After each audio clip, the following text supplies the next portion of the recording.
6 दिसंबर को आयकर विभाग ने कांग्रेस के राज्यसभा सांसद धीरज साहू के 10 ठिकानों पर छापेमारी की।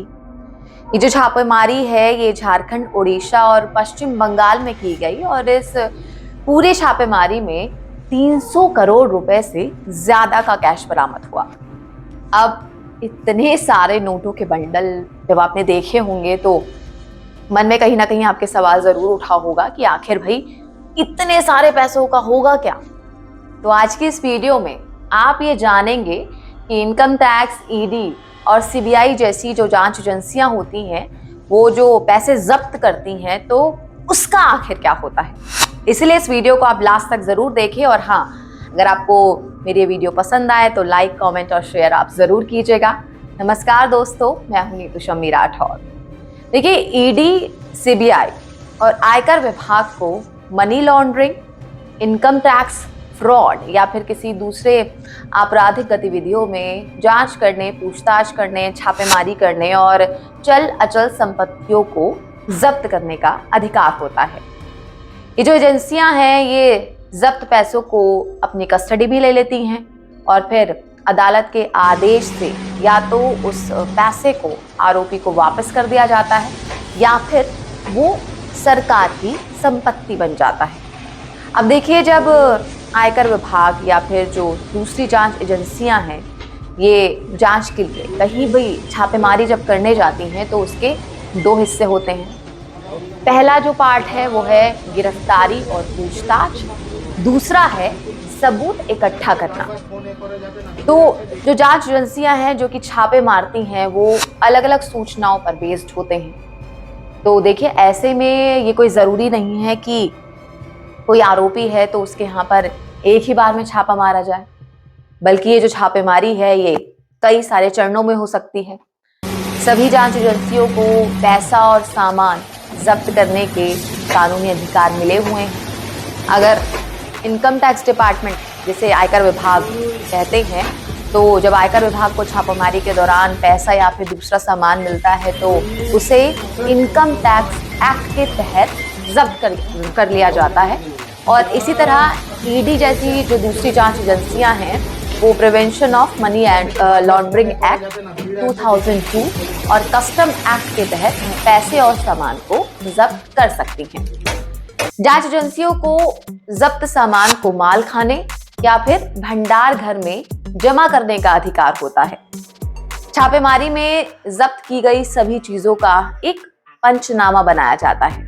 ये जो पंचनामा है ये जांच एजेंसी का जांच अधिकारी बनाता है।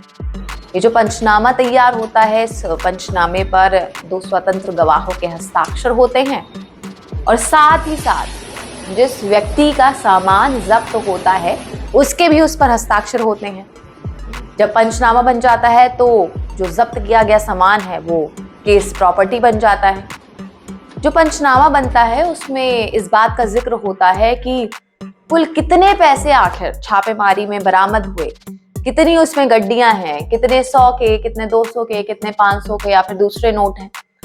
और इसी में अगर किसी नोट पर किसी तरह का निशान हो या फिर कुछ लिखा हुआ हो या फिर लिफाफे में हो तो उसे जांच एजेंसी जो है वो अपने पास जमा कर लेती हैं, जिससे कि इसे कोर्ट में सबूत के तौर पर पेश किया जा सके।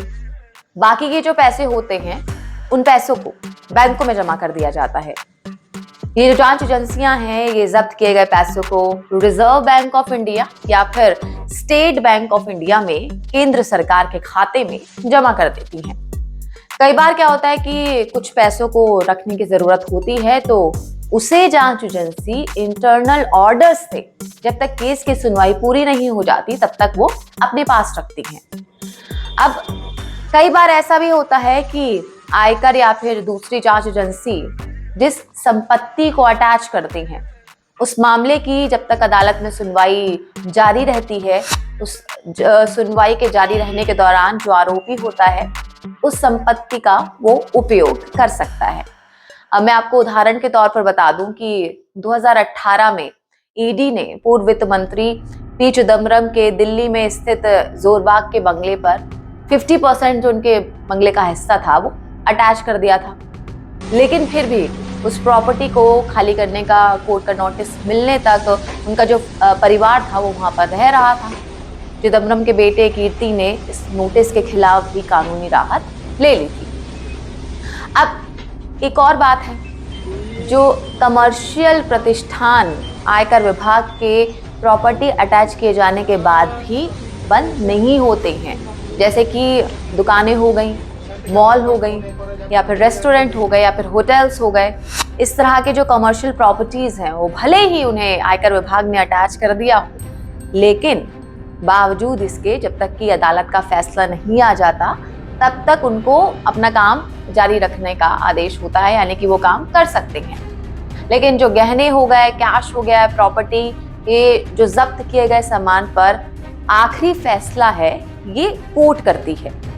अब मुकदमा शुरू होने पर जो जब्त किया गया सामान है वो सबूत के तौर पर कोर्ट में पेश किया जाता है।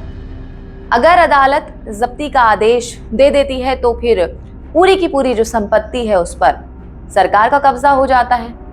अगर आयकर विभाग कोर्ट में जब्त की गई कार्रवाई को सही नहीं साबित कर पाता है तो जो संबंधित व्यक्ति होता है उस संबंधित व्यक्ति को जो पूरी की पूरी संपत्ति है वो लौटा दी जाती है। तो मुझे उम्मीद है कि आपको पूरे आपके सवालों का जवाब मिल गया होगा। अगर कुछ मुझसे छूट गया हो, आपके मन में कोई सवाल रह गए हो तो आप मुझे कमेंट करके ज़रूर बताइएगा। अगर आपको कोई भी जानकारी मिली हो मेरी आज की इस वीडियो से तो आप इस वीडियो को शेयर ज़रूर कीजिएगा।